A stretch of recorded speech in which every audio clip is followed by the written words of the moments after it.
खबरें जो आपको सीधे जोड़ती हैं हमसे,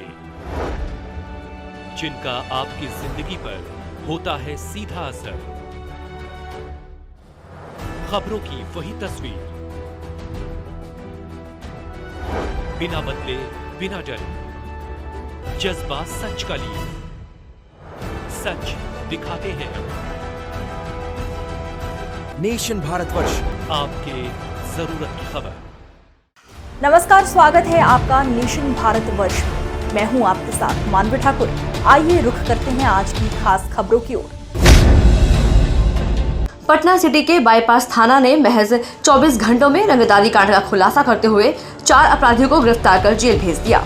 इस बात की जानकारी देते हुए सिटी एसपी भारत सोनी ने बताया कि 26 फरवरी को करीबन रात 8:30 बजे सूचना मिली कि बाईपास थाना अंतर्गत रानीपुर के पास एक व्यवसायी का निर्माणाधीन कंस्ट्रक्शन का काम चल रहा था। वहीं कुछ अपराध कर्मियों ने आकर फायरिंग की घटना को अंजाम दिया। पुलिस की छानबीन में शिकायतकर्ता ने बताया कि कुछ दिन पहले बेउर जेल में बंद सागर यादव द्वारा रंगदारी स्वरूप 50 लाख रुपए की मांग की गई थी। शिकायतकर्ता ने कहा कि इसको उन्होंने गंभीरता से नहीं लिया और कहीं न कहीं यह उसी से जुड़ा मामला है। अपराधियों के पास से 6 मोबाइल फोन सहित कारतूस बरामद किए गए हैं। देखिए, कल रात्रि में तकरीबन 8:30-9 बजे सूचना मिली कि बाईपास अंतर्गत जो है एक व्यक्ति हैं जो कि बिजनेसमैन हैं, वहाँ पर निर्माणाधीन रानीपुर में कंस्ट्रक्शन का काम चल रहा है। कुछ अपराध कर्मी आके वहाँ पर जो है फायरिंग की घटना को अंजाम दिया।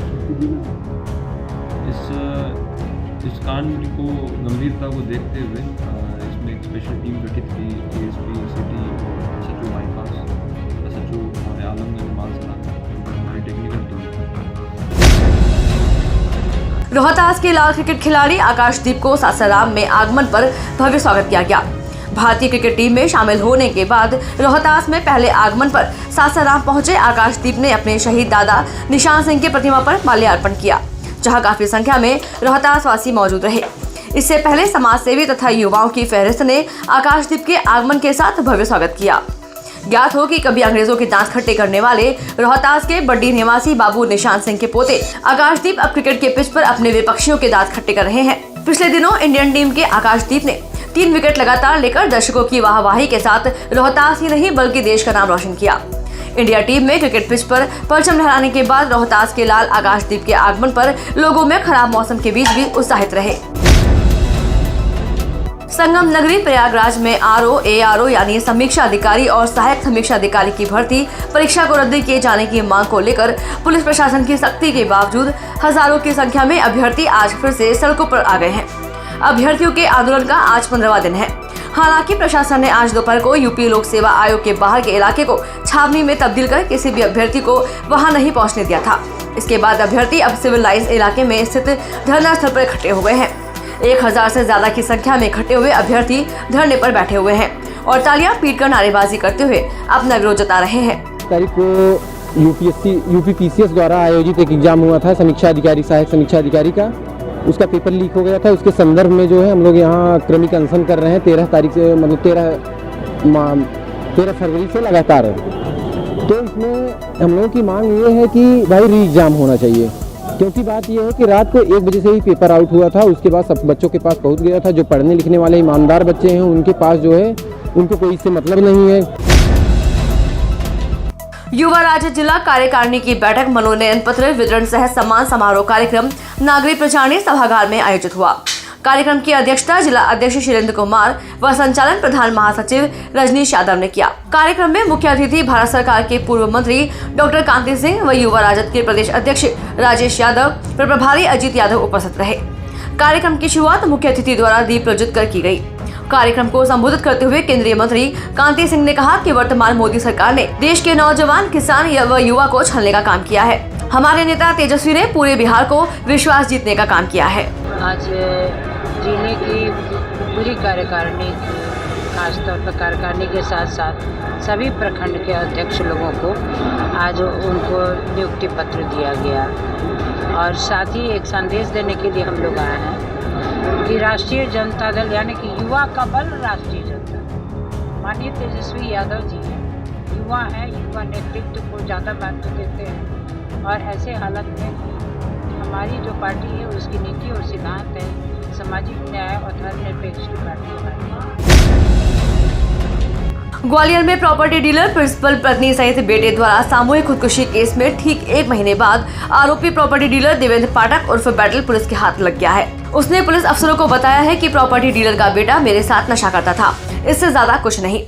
ग्वालियर के सिरोल थाना स्थित हरखेड़ा रोड तिराहा पर 28 जनवरी की सुबह एक बड़ा खुलासा हुआ था। प्रॉपर्टी डीलर जीतू उर्फ जितेंद्र झा, उसकी पत्नी त्रिवेणी और बेटा अजल झा के सामूहिक खुदकुशी के बाद मौके से मिले सुसाइड नोट में देवेंद्र पाठक उर्फ बैटल का नाम सामने आया था। सुसाइड नोट में प्रॉपर्टी कारोबारी ने लिखा था कि मेरे बेटे की मौत खुदकुशी नहीं हत्या है और उसके लिए देवेंद्र पाठक उर्फ बैटल जिम्मेदार है। उसने मेरे बेटे को बहुत परेशान किया है, पर वह परेशान क्यों करता था इसका जिक्र नहीं किया गया था। सोमवार रात को आरोपी बैटल उर्फ देवेंद्र पुलिस के हाथ लग गया है। उसने सिर्फ इतना ही बताया कि जितेंद्र का बेटा अजल उसके साथ शराब पीता था। इस बात की जानकारी उसने सार्वजनिक की थी। इसकी वजह से पूरे परिवार ने खुदकुशी की थी। देवेंद्र ने बताया कि सुसाइड नोट में उसका नाम आने के चलते वो डरकर भाग गया था।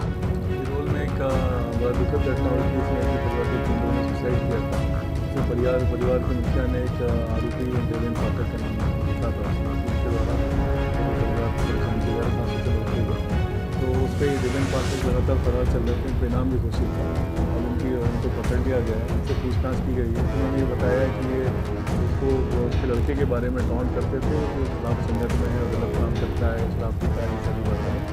और अभी बाकायदा इससे उनको गिरफ्तार करके जो पूछताछ संबंध की जा रही है। ग्वालियर उपनगर मुरार पुलिस ने एक महिला सहित 3 लोगों के खिलाफ जमीन के फर्जी कूड़ रचित दस्तावेज तैयार करने और 45 लाख रुपए हड़पने का मुकदमा दर्ज किया है। करीब 2.5 बीघा से ज्यादा की ये जमीन उटगिला इलाके में थी। यहाँ गीताबाई की जमीन के फर्जी कागजात तैयार कराए गए और एक अन्य महिला को गीताबाई बनाकर रजिस्ट्रार ऑफिस में फर्जी दस्तावेजों के जरिए राहुल पाठक रोहित यादव ने पेश कर दिया और मुरार के कारोबारी धीरज मित्तल को जमीन की रजिस्ट्री करा दी। इसके एवज में 45 लाख रुपए हड़प लिए। मौके पर जब धीरज मित्तल जमीन देखने पहुंचे तो वहां असली भूमि स्वामी गीताबाई मिली, लेकिन रजिस्ट्रार ऑफिस में जो गीताबाई नामक महिला रोहित यादव और राहुल पाठक द्वारा पेश की गई थी वह महिला नहीं थी। यह देखकर धीरज मित्तल को अपने ठगे जाने का एहसास हुआ। इसके बाद उन्होंने पुलिस में आवेदन पेश किया। पुलिस ने मामले की जांच पड़ताल के बाद इस मामले में धोखाधड़ी की विभिन्न धाराओं में मुकदमा दर्ज किया है। मुरार थाने के अंतर्गत जो है एक लिखित आवेदन जो है फरियादी धीरज मित्तल द्वारा दिया गया कि उनको जो है एक ज़मीन का सौदा 2 लोगों ने करवाया और जो ज़मीन की मालिक उनको बताया था तो उसके आधार पर उनको रजिस्ट्री करवा दी कूट रचित दस्तावेजों के आधार पर और 45 लाख रुपये उनसे ले लिए।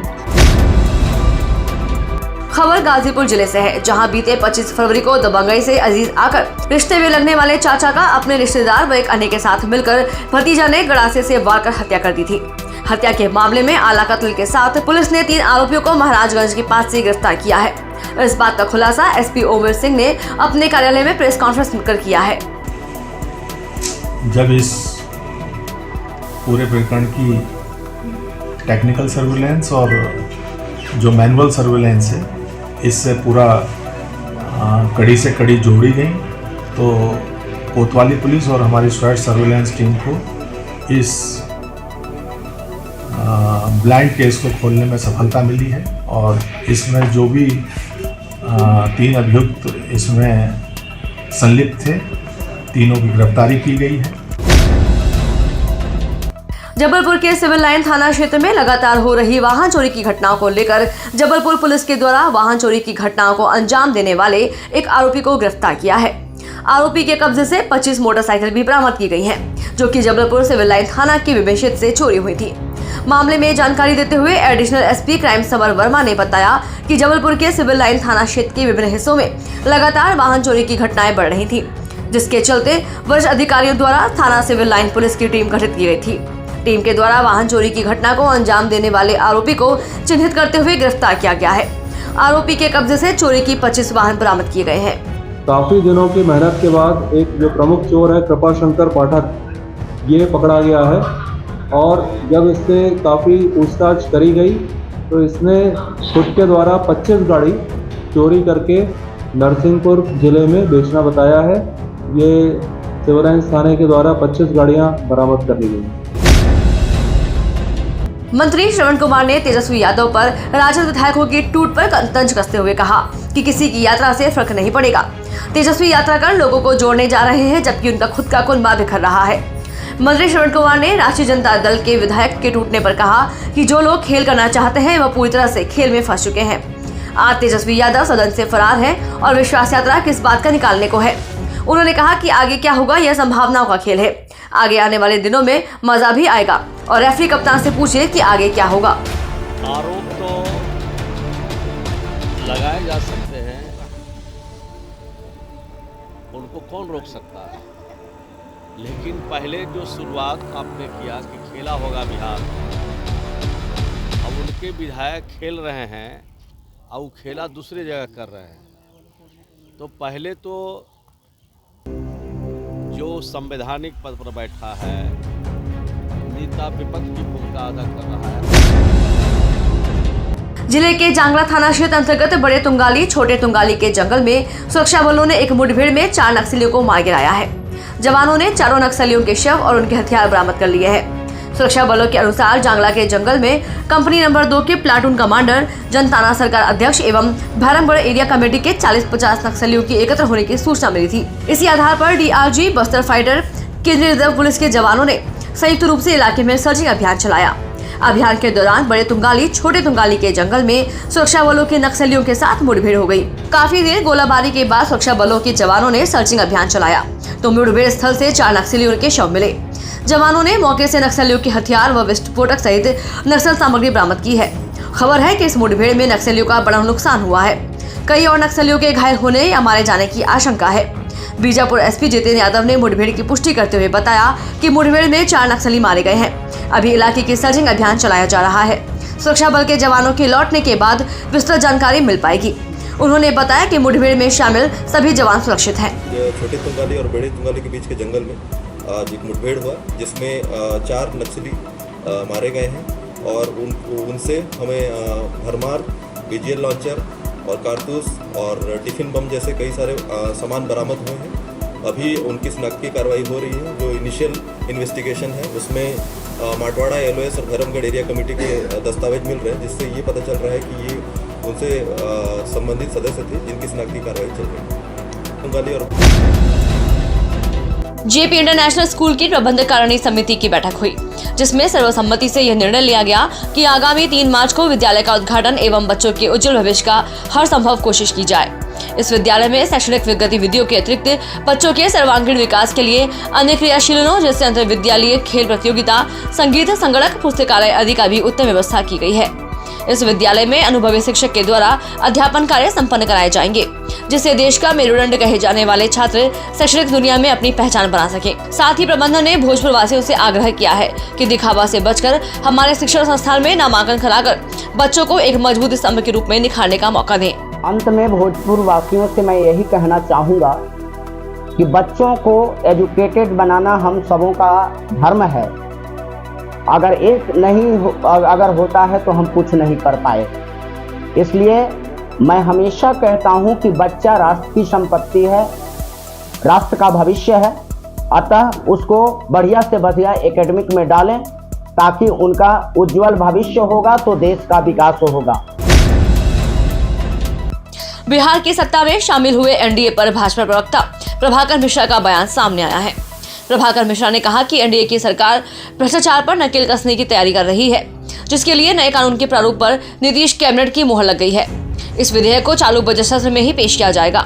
नए कानून में 5 से 7 साल सजा का प्रावधान, भ्रष्टाचार और माफिया राज पर शिकंजा कसने जैसे बड़े प्रावधान शामिल हैं। आगे उन्होंने कहा कि बिहार में भ्रष्टाचारी अब किसी भी सूरत में नहीं बख्शे जाएंगे, उन पर कड़ी कार्रवाई की जाएगी। बिहार कैबिनेट में भी कल 3 इस तरह के कानून पास किए गए, जिसमें अपराधियों और भ्रष्टाचारियों पर पूरी तरह से लगाम लग सकेगी। इस मामले पर भाजपा के प्रवक्ता प्रभाकर मिश्रा ने बताया कि बिहार सरकार अपराधियों और भ्रष्टाचारियों को खत्म करने पर आमादा है और जिस तरह से 3 नए कानून लाए गए हैं, अब बिहार में भ्रष्टाचारियों पर पूरी तरह से लगाम लगेगी। बिहार सरकार भ्रष्टाचारियों पर कार्रवाई के लिए पूरी तरह से कमिटेड है। एनडीए की सरकार में भ्रष्टाचारियों की जगह सिर्फ जेल में होगी। भ्रष्टाचार करने वाले चाहे कितने भी रसूखदार क्यों न हो, वे बच नहीं सकते। कानून व्यवस्था सरकार की प्राथमिकता है। संसद के बजट सत्र में 3 नए क्रिमिनल कानूनों को मंजूरी मिली और अब ये कानून देश भर में 1 जुलाई से लागू भी होगी। वहीं अब बिहार की एनडीए सरकार भ्रष्टाचारियों को सबक सिखाने के लिए नए कानून बनाने जा रही है। भ्रष्टाचारियों पर नकेल कसने के लिए कानून कारगर साबित होंगे। बिहार कैबिनेट से इसकी मंजूरी भी मिल चुकी है और बजट सत्र में इस विधेयक को पेश भी कर दिया जाएगा। एनडीए की सरकार भ्रष्टाचार पर जीरो टॉलरेंस की नीति पर चल रही है। प्रदेश में सुशासन कायम रखने के लिए एनडीए सरकार प्रतिबद्ध है। नए कानून में भ्रष्टाचारियों और माफियाओं को 5 से 7 साल की सजा भुगतनी पड़ सकती है। भ्रष्टाचारियों और माफियाओं को एनडीए की सरकार किसी भी सूरत में छोड़ेगी नहीं। जनपद में अवैध नशे एवं अन्य काले धंधे में लिप्त माफियाओं के खिलाफ उत्तरकाशी के पुलिस कप्तान अर्पण यदुवंशी एक्शन मोड पर हैं। उनके द्वारा अधीनस्थ सभी अधिकारियों को संदिग्ध गतिविधियों एवं तस्करों पर कड़ी नजर रखते हुए सख्त कानूनी कार्रवाई करने के निर्देश दिए हुए हैं।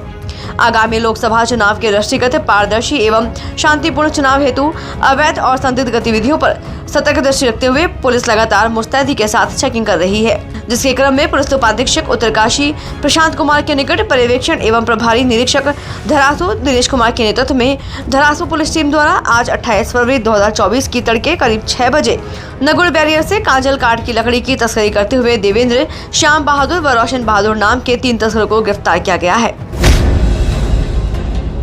कैबिनेट मंत्री गणेश जोशी ने मालसी रेंज में गुलदार के हमले में मारे गए बच्चे के परिवार को 6 लाख के मुआवजे का चेक भेंट किया। उन्होंने पीड़ित परिवार को अपने कैंप कार्यालय देहरादून में बुलाया था। इसके बाद डीएफओ नीतीश मणि त्रिपाठी की मौजूदगी में उन्हें चेक दिया गया। तो वहीं कैबिनेट मंत्री गणेश जोशी ने बताया कि 4 लाख का मुआवजा केंद्र व 2 लाख का राज्य सरकार की ओर से दिया गया है। इसके अलावा सरकार पीड़ित परिवार की हर सहायता के लिए खड़ी है। आपको बता दें कि घटना देहरादून वन प्रभाग की मालसी रेंज के अंतर्गत 10 वर्षीय बच्चे पर गुलदार ने हमला कर दिया था, जिसमें बच्चे की मृत्यु हो गई थी। बिलासपुर कलेक्टर अवनीश शरण के निर्देश पर खनिज अमला बिलासपुर द्वारा खनिजों के अवैध उत्खनन एवं परिवहन पर लगातार कार्रवाई की जा रही है। विभिन्न माध्यमों से शिकायत व सूचना प्राप्त होने पर 2 दिनों में खनिजों के अवैध उत्खनन एवं परिवहन के कुल 9 मामलों पर कार्रवाई करते हुए 10 वाहन जब्त किए गए हैं। खनिकर्म विभाग से प्राप्त जानकारी के अनुसार ग्राम मंगला, कोनी, निरतू, सेंदरी और कछार से लगे रेत उत्खनन स्थलों का निरीक्षण किया। आज की खबरों में बस इतना ही। बने रहिए नेशन भारत वर्ष के साथ। नमस्कार।